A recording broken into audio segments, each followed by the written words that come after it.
Hey YouTube, and welcome back to another installment of our series of videos designed for parents, carers, teachers, youth professionals, anyone who supports young people in any capacity to learn more about different topics that affect young people and their mental health. If this is your first time here, my name is Denise and I'm the founder of 4YoungMinds.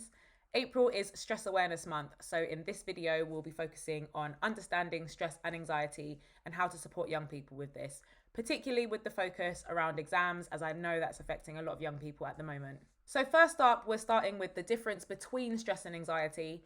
Those two terms can often be used interchangeably and can sometimes get confused, and it's important to help young people to understand that they are in fact very different. So stress is caused by external factors.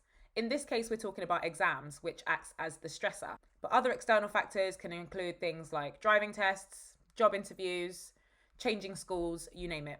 Anxiety, on the other hand, is caused by internal factors. While there's loads of similarities between the two in terms of symptoms, stress is caused by the stressor, as mentioned, and anxiety tends to linger around even when that stressor has gone away. So to put that into context, it's totally normal for a young person to experience things like sleepless nights, overthinking, loss of appetite, all the different symptoms of stress during a stressful event. Anxiety, however, even once that stressful event has passed, it lingers. For example, overthinking between the exams and results day and experiencing the same level of symptoms as they did when the exams were happening. It's important to mention that a lot of the symptoms, even though stress and anxiety takes place in the mind, a lot of the symptoms come out in the body. So tense muscles, shaking, fast breathing, losing sleep. This just reinforces that message that there is no such thing as health without your mental health. A really key thing to help young people with stress and anxiety is to help them to understand that it's a totally normal human emotion.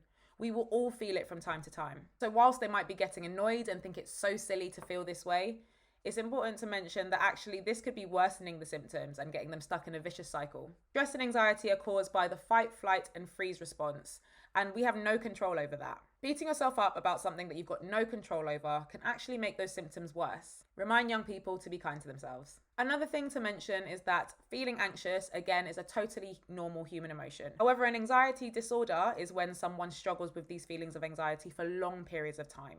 If the symptoms of anxiety are starting to creep into other areas of a young person's life, for example, feeling so anxious that they're not able to socialize with friends that they would normally be able to do that with, this could be a point to step in and offer some support.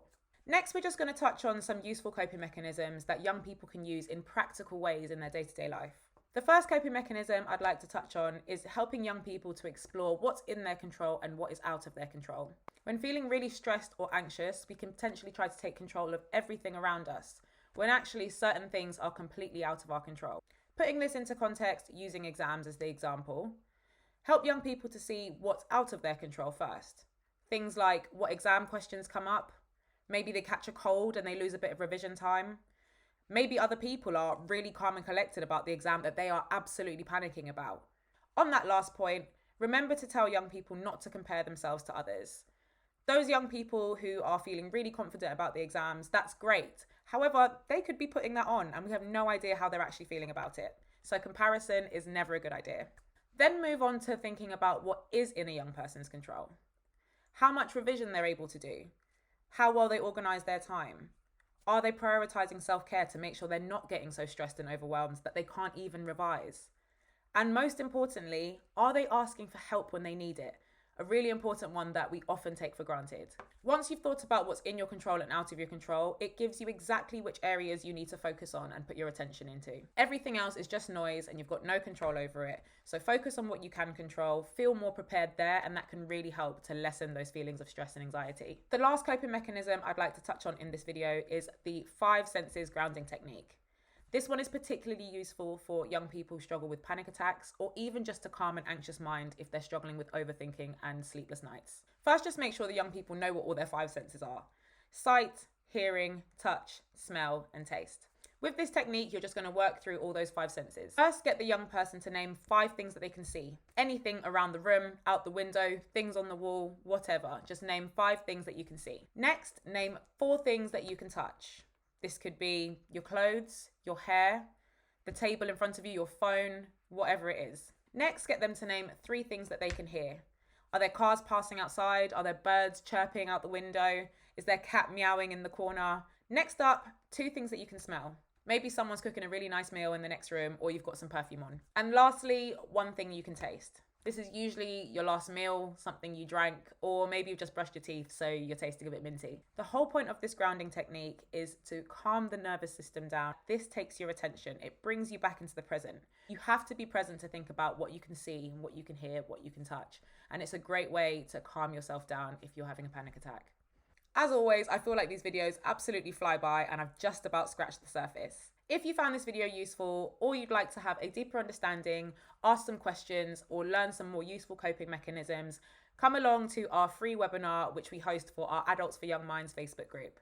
The webinar is on Thursday, the 18th of April at 6 p.m, hosted over on Zoom. There are still a couple of tickets on Eventbrite, but if it's sold out on there, you can just register over on the Facebook group, which I will link below.